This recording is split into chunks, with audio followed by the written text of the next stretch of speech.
Viewers আমরা কিন্তু আমাদের সেই কাঙ্ক্ষিত বাড়ির সামনে চলে এসেছি। এইটাই সে বাড়ি। আর এই যে খেয়াল করুন, দেখুন ২০ ফিটের চওড়া একটা রাস্তা কিন্তু আছে বাড়ির সামনে। গাড়ি ঘোড়া চলতেছে। ওই কর্নারটা থেকে শুরু করে একদম এই কর্নারটা পর্যন্ত হচ্ছে বাড়ির সামনের সীমানা। এবং আপনি যদি একটু খেয়াল করেন, এখানে কিন্তু ২ টা দোকানও আছে, যে সামনে দিয়ে দেখা যাচ্ছে দোকান। দেখুন এই বাড়ির সামনেও কিন্তু একটা দোকান আছে, ওদিকে আরও দোকান আছে। যেহেতু রোডের পাশে তাই সবাই বাড়ির সামনে একটু দোকান দিয়ে রাখছে। আপনি একটু খেয়াল করলে দেখতে পাবেন, বাংলাদেশের যে প্রান্তে বিসিক শিল্পনগরী হয়েছে সেখানকার আশেপাশের কয়েক কিলোমিটার এরিয়া কিন্তু অনেক ডেভেলপ হয়ে গিয়েছে। ভিউয়ার্স, আরেকটা ইনফরমেশন আপনাদের দেই। এই বাড়িটার খুবই কাছে কিন্তু একটা এলিভেটেড এক্সপ্রেসওয়ে আছে, সেটা হচ্ছে গিয়ে ঢাকা মুন্সিগঞ্জ মুক্তারপুর যে এলিভেটেড এক্সপ্রেসওয়ে, এটা বর্তমানে নির্মাণাধীন আছে। খুব শীঘ্রই এটা চালু হয়ে যাবে।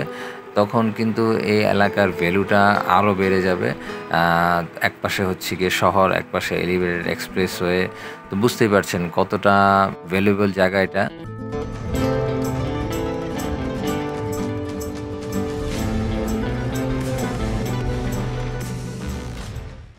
এই যে রাস্তাটা দেখছেন, এই রাস্তাটা কিন্তু চলে গিয়েছে আপনার ২ নম্বর রেলগেট একদম শহরে। এখান থেকে আপনার ২ নম্বর রেলগেটে যেতে সর্বোচ্চ ৪ থেকে ৫ মিনিট সময় লাগতে পারে। আর আপনি এই বাসা থেকে বেরোলেই কিন্তু সবসময় গাড়ি পাবেন, অ্যাভেলেবেল কিন্তু অটো চলাচল করে এখানে।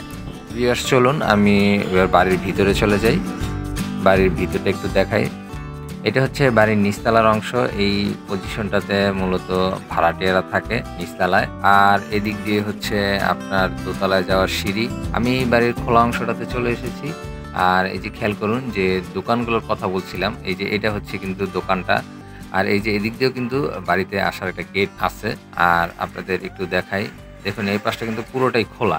আর এখানে টোটাল আপনার ৭.৫% জায়গার মধ্যে থেকে মাত্র ২ কি ২.৫% মধ্যে এই বাড়িটা করা হয়েছিল। তো দোতলাটা দেখতে পাচ্ছেন, দোতলাতে ভাই বর্তমানে আছেন। আর নিচতলার এই অংশটা ভাড়া দেওয়া আছে। আর এই অংশটার কথা যদি একটু বলি, এখানে দেখতে পাচ্ছেন এই যে কাঠামো দেখা যাচ্ছে ভাঙা। মূলত হচ্ছে গিয়া অনেক আগে টিনের ঘর ছিল, ভাইয়ারা এখানে থাকতেন। তো পরবর্তীতে যখন বিল্ডিং করছে তখন এটা এই অবস্থাতেই রয়ে গিয়েছে, ভাঙাচোরা অবস্থাতেই।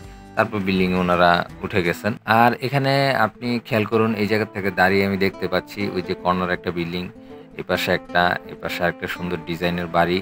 আবার একটু ক্যামেরাটা ঘুরায় দেখাই, এই যে রাস্তার অপোজিটে বিল্ডিংয়ের উল্টা পাশে কিন্তু এখানে ৩ টা বিল্ডিং আছে বড় বড়। তো ভিউয়ার্স, এই পাশটা দিয়ে কিন্তু আপনার একটা বাউন্ডারি ওয়াল করা আছে। রাস্তার পাশের যে অংশটা আছে ওইটার সীমানাটা তো আপনাদের দেখাইছি। এই পাশটা দিয়ে খেয়াল করুন, এখান থেকে শুরু করে এই বাউন্ডারি ওয়ালটা একেবারে ওই পর্যন্ত চলে গিয়েছে, পর্যন্ত হচ্ছে কি সীমানা। আর এই পাশের সীমানাটা কিন্তু ঠিক এই যে দেওয়ালটা দেখতে পাচ্ছেন, এই দেওয়ালটা থেকে একদম ওই বিল্ডিং এর কর্নার পর্যন্ত। আর ওই বিল্ডিং এর কর্নার থেকে একদম রোডের সাথে গিয়ে মিলেছে ওই পাশের সীমানাটা। এখানে আপনি চাইলে এককভাবে অথবা পারিবারিকভাবে পুরো জায়গাটা কিনে নতুন একটা বাড়ি করে থাকতে পারবেন। তাছাড়া আজকাল কয়েকজনে মিলে যে শেয়ারের মাধ্যমে জায়গা কিনে বিল্ডিং করে, সেটাও কিন্তু আপনি এখানে করতে পারবেন। আর এখানে আপনাকে বিদ্যুতের নতুন করে সংযোগ নেওয়ার প্রয়োজন পড়বে না, গ্যাসের সংযোগ নেওয়ার প্রয়োজন পড়বে না, কারণ সরকারি গ্যাসের সংযোগ এখানে আছে। পানিরও ভালো ব্যবস্থা আছে, ডিপ সাবমার্সিবল বসানো আছে এখানে।